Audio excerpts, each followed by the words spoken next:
Hello दोस्तों, कैसे आप लोग? उम्मीद करते हैं अच्छे होंगे। दोस्तों, इस वीडियो में लैंग्वेज इंग्लिश एंड हिंदी का प्रैक्टिस सेट पेपर देखने वाले हैं। यह वीडियो बिहार शिक्षक भर्ती 2024 के लिए अति महत्वपूर्ण रहने वाला है, तो आप लोग लास्ट तक जरूर बने रहिएगा। तो चलिए देखते हैं क्वेश्चन नंबर फर्स्ट से। क्वेश्चन नंबर फर्स्ट है कि select the most appropriate meaning of the given idiom bottom line. तो देखिए, बॉटम लाइन का जो हिंदी अर्थ होता है ये होता है अति महत्वपूर्ण तथ्य। ठीक है, तो इसका जो राइट आंसर होगा ये होगा दी मोस्ट इम्पोर्टेंट फैक्ट, यानी बी ऑप्शन। क्या होगा? B option, the most important fact. तो याद रखना है बॉटम लाइन। ठीक है, बॉटम लाइन इस इडियम का जो राइट आंसर होगा ये होगा दी मोस्ट इम्पोर्टेंट फैक्ट। ठीक है, अब चलिए देखते हैं question number second. Question number second है कि the select the incorrectly split word. ठीक है, select the incorrectly split word. तो यहाँ पे देखिए, इसका जो राइट आंसर होगा ये होगा सी ऑप्शन। ठीक है, तो इसका जो करेक्ट स्पेलिंग होगा ये होगा MEATERIAL, मटेरियल। क्या होगा? METERIAL। तो इसका सी ऑप्शन क्या होगा? राइट होगा। ठीक है, अब चलिए देखते हैं क्वेश्चन नंबर जो है थ्री। क्वेश्चन नंबर थ्री है the only child of grandfather is. The only child of grandfather is. तो इसका जो राइट आंसर होगा ये होगा ए ऑप्शन, यानी क्या होगा? फादर। ठीक है, the only child of grandfather is father. तो क्या होगा? तो इसका ए ऑप्शन क्या होगा? राइट होगा। अब चलिए देखते हैं क्वेश्चन नंबर जो है फोर। Question number four. अब देखिए, क्वेश्चन नंबर फोर है कि select the most appropriate synonym of the given word, यानी ट्रम्प। तो देखिए, ट्रम्प ये नाउन है। ठीक है, ट्रम्प ये क्या है? ट्रम्प नाउन है। इसका मतलब होता है जीत। क्या होता है? जीत। क्या होता है? जीत। तो देखिए, इसका जो सिनोनिम होगा ये हो जाएगा आपको बी ऑप्शन। क्या होगा? विक्ट्री। क्या होगा? विक्ट्री। ठीक है, तो देखिए, विक्ट्री हो जाएगा, उसके बाद कॉन्क्वेस्ट हो जाएगा, विन हो जाएगा। तो इसका बी ऑप्शन क्या होगा? राइट होगा। ठीक है, ट्रम्प यानी जीत, इसका सिनोनिम होगा विक्ट्री। ठीक है, अब देखिए यहाँ पे है फेल्यूर, FAILURE, फेल्यूर माने असफलता। ठीक है, उसके बाद है DISASTR। ठीक है, डिजास्टर मतलब होता है आपदा। ठीक है, उसके बाद है सौरो, मतलब क्या होता है? दुख। क्वेश्चन नंबर देखिए फाइव। क्वेश्चन नंबर फाइव है कि which is not a stationery item, which is not a stationery item. तो इसका जो राइट आंसर होगा पाँच का ये होगा बी ऑप्शन, यानी बाइसिकल। ठीक है, तो bicycle is not a stationery item. Question number six. देखिए, क्वेश्चन नंबर सिक्स है कि select the option that can be used as one word substitute for the given group of words, यानी a remark that expresses approval और admiration।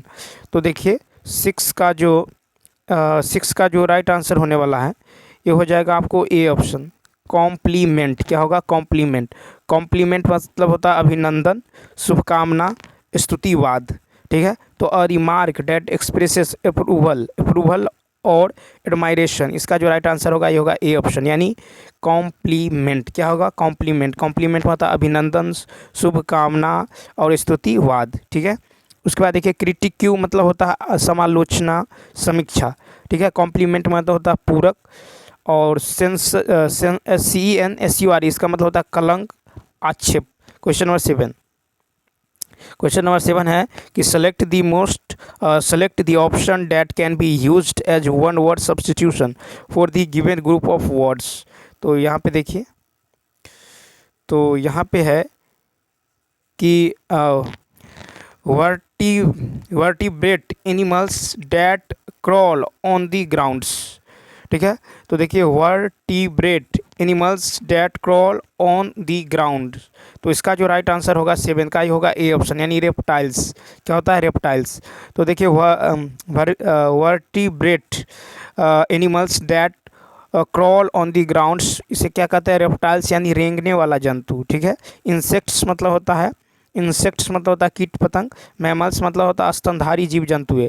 ठीक है, amphibians मतलब होता है उभयचर। Question number 8, how many days in a week. How many days in a week. तो देखिए, 8 का जो राइट आंसर होगा ये होगा बी ऑप्शन, यानी there are total 7 days in a week. ठीक है, एक सप्ताह में कितने दिन होते हैं? 7 दिन। ठीक, अब चलिए देखते हैं क्वेश्चन नंबर 9। क्वेश्चन नंबर 9 है अब देखिए यहाँ से हिंदी शुरू होता है कि निर्गुण शब्द में कौन सी संधि है। ठीक है, निर्गुण शब्द में कौन सी संधि है, तो नौ का होगा ए विसर्ग संधि। ठीक है, निर्गुण शब्द में विसर्ग संधि है। विसर्ग के साथ स्वर अथवा व्यंजन को मिलाने से जो विकार उत्पन्न होती हैं उसे विसर्ग संधि कहते हैं। निर्गुण संधि निर्गुण संधि का जो विच्छेद होता है ये होता है निह जोड़ गुण। क्या होता है, निह जोड़ गुण। और विसर्ग के बाद च या छ हो तो तालव स अथवा दंत स हो जाता है। जैसे निह जोड़ छल तो होगा निश्चल। ठीक है, विसर्ग के बाद यदि तालव स दंत स आता है तो विसर्ग ज्यों का त्यों रहता है, अर्थात उसके स्थान पर आगे का अक्षर रखा जाता है। क्वेश्चन नंबर 10 कहता अक्ल का दुश्मन होना मुहावरे का अर्थ क्या है, सी ऑप्शन महामूर्ख। अक्ल का दुश्मन होना मुहावरे का अर्थ है महामूर्ख। ठीक है, दौड़ धूप करना मुहावरे का अर्थ है बड़ी कोशिश करना। नानी याद आना मुहावरे का अर्थ है होश ठिकाने आना। ठीक है, खंड खंड करना मुहावरे का अर्थ है नष्ट कर देना। कयामत ढाना मुहावरे का अर्थ है सब कुछ जो है नष्ट करना। 11 पुत्री का पर्यायवाची शब्द कौन सा होगा, तो 11 का जो राइट आंसर होगा ये होगा आपको डी ऑप्शन। क्या होगा, तो डी ऑप्शन। ठीक है, पुत्री का पर्यायवाची शब्द जो है, पुत्री का पर्यायवाची शब्द जो है आत्मजा तथा नंदिनी होगा। ठीक है, पुत्री का जो पर्यायवाची शब्द है ये आत्मजा या नंदिनी।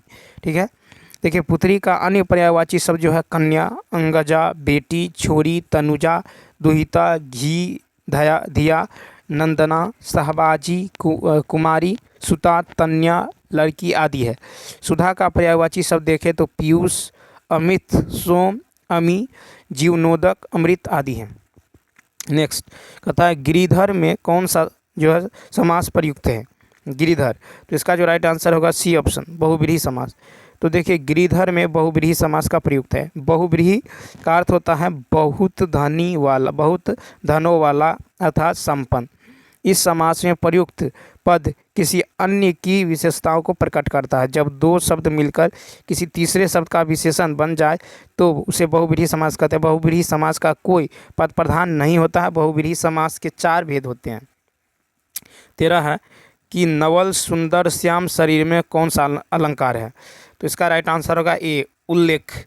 नवल सुंदर श्याम शरीर में उल्लेख अलंकार है। जहाँ एक वस्तु का वर्णन अनेक प्रकार से किया जाए वहाँ उल्लेख अलंकार होता है। जहाँ पर किसी एक वस्तु को अनेक रूपों में ग्रहण किया जाए तो उसके अलग अलग भागों में बंटने को उल्लेख अलंकार कहते हैं। उल्लेख अलंकार जो है अर्धालंकार का एक भाग है। जहाँ अर्थगत चमत्कार उत्पन्न होता है उसे जो है क्या कहते हैं, उसे जो है अर्धालंकार उस। ठीक है, वहाँ जो है अर्धालंकार होता है। ठीक है, अब चलिए देखते हैं नेक्स्ट क्वेश्चन नंबर जो है 14। तो देखिए क्वेश्चन नंबर 14 है कि काली घटा का घमंड घटा पंक्ति में कौन सा अलंकार है, तो 14 का होगा ई ऑप्शन। क्या होगा, ई ऑप्शन।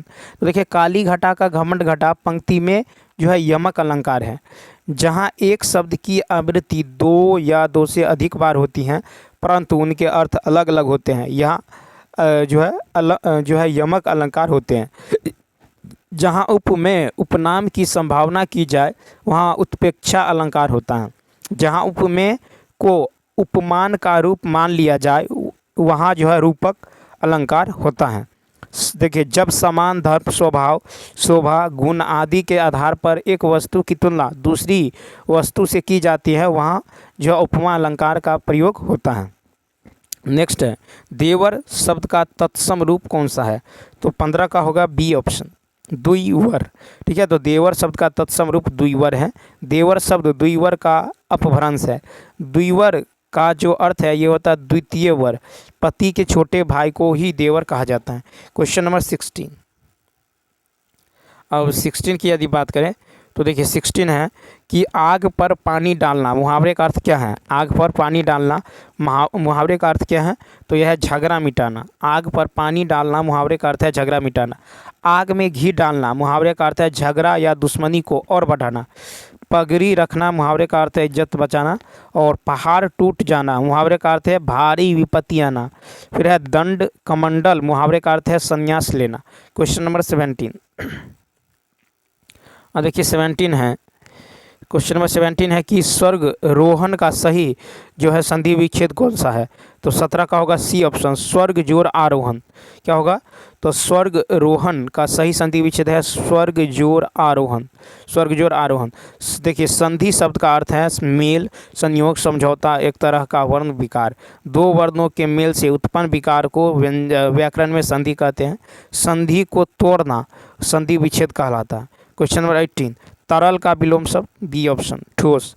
तरल का विलोम शब्द ठोस है, तो ठीक है। सरल, अब देखिए जैसे निम्न विलोम शब्द है, सरल का होगा कठिन, तीक्ष्ण का होगा कुंठित कुंठित, और जटिल का होगा सरल, तम का होगा प्रकाश, अतीत का होगा भविष्य। क्वेश्चन नंबर 19 है कि रौद्र रस जो है, रौद्र रस का स्थायी भाव क्या होता है? तो 19 का होगा बी क्रोध। रौद्र रस स्थायी भाव क्या होता है? क्रोध होता है, ठीक है। उसके बाद देखिए करुण रस का जो अस्थायी भाव होता है शोक होता है। भयानक रस का जो है अस्थायी भाव भय होता है। विभत्स रस का जो है अस्थायी भाव घृणा निंदा होता है। विभत्स रस का जो है अस्थायी भाव स्नेह होता है।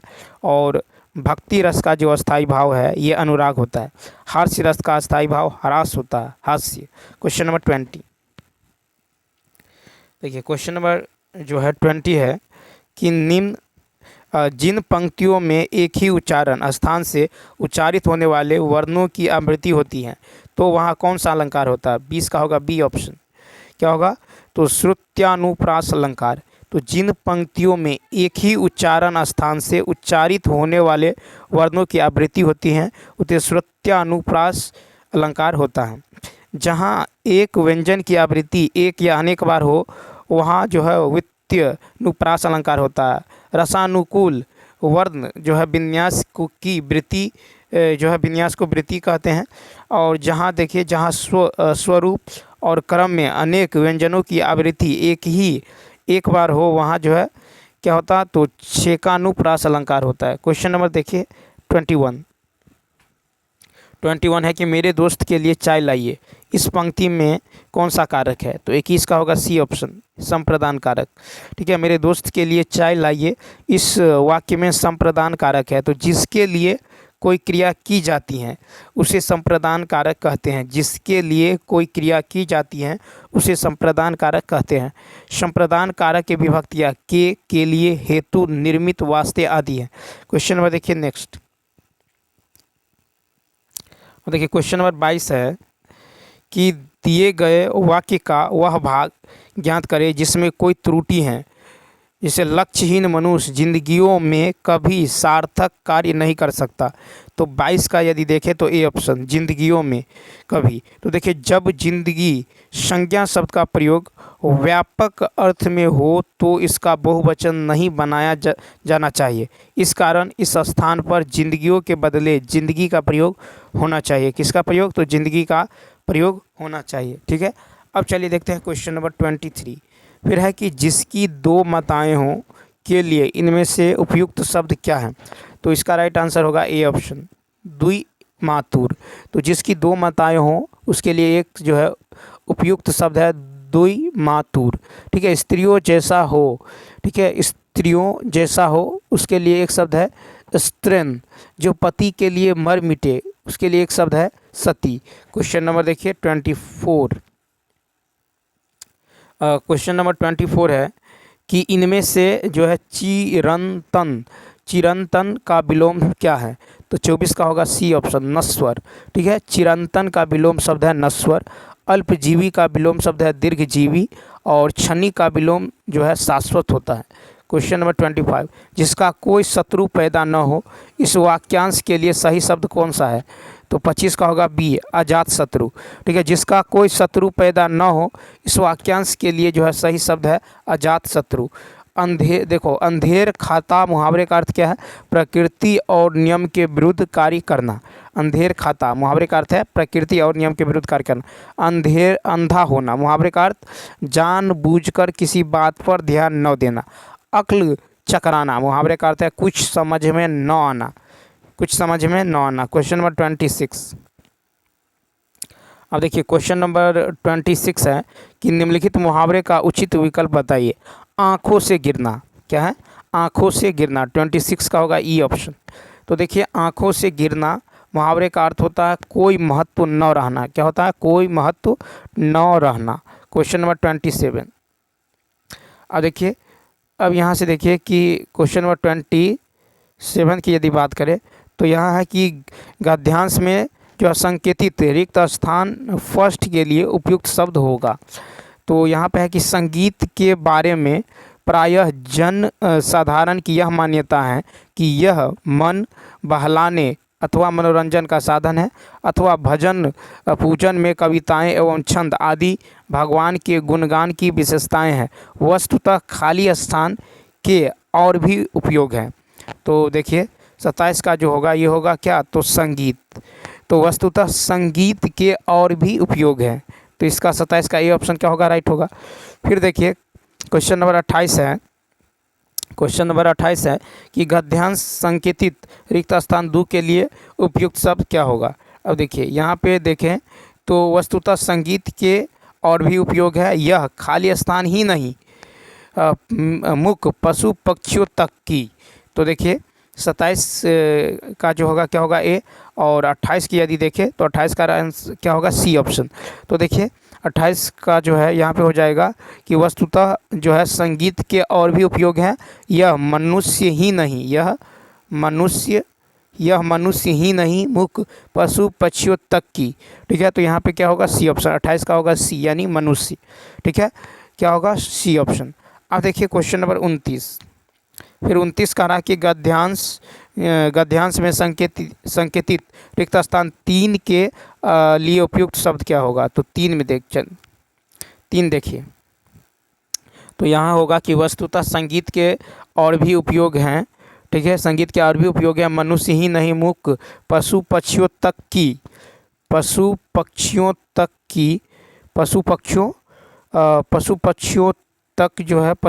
तक की यहाँ पे यदि देखें तो पशु पक्षियों तक की भावनाओं क्या होगा? भावनाओं को प्रेरित करने में सक्षम है। ठीक है, क्या होगा? तो भावनाओं, मनुष्य सक्षम है, मनुष्य जो है समझदार होने के कारण और भी अधिक। तो यहाँ पे क्या होगा? तो देखिए यहाँ पे जो है 29 का जो होगा क्या होगा? सी ऑप्शन यानी भावनाओं। ठीक, उसके बाद देखिए क्वेश्चन नंबर 30। क्वेश्चन नंबर 30 है कि निम्नलिखित में से उस विकल्प का चयन करें जो थाली बैगन मुहावरे का अर्थ व्यक्त करता है। थाली बैगन। तो 30 का होगा सी ऑप्शन। क्या होगा? सी ऑप्शन, सिद्धांत रहित व्यक्ति। तो देखिए थाली का बैगन मुहावरे का अर्थ होता है जिसका कोई सिद्धांत न हो, यानी सिद्धांत रहित। क्या होगा? सिद्धांत रहित। तो चलिए दोस्तों, इस वीडियो में इतना ही। यदि यह वीडियो अच्छा लगा हो तो लाइक शेयर और सब्सक्राइब करना ना भूलें।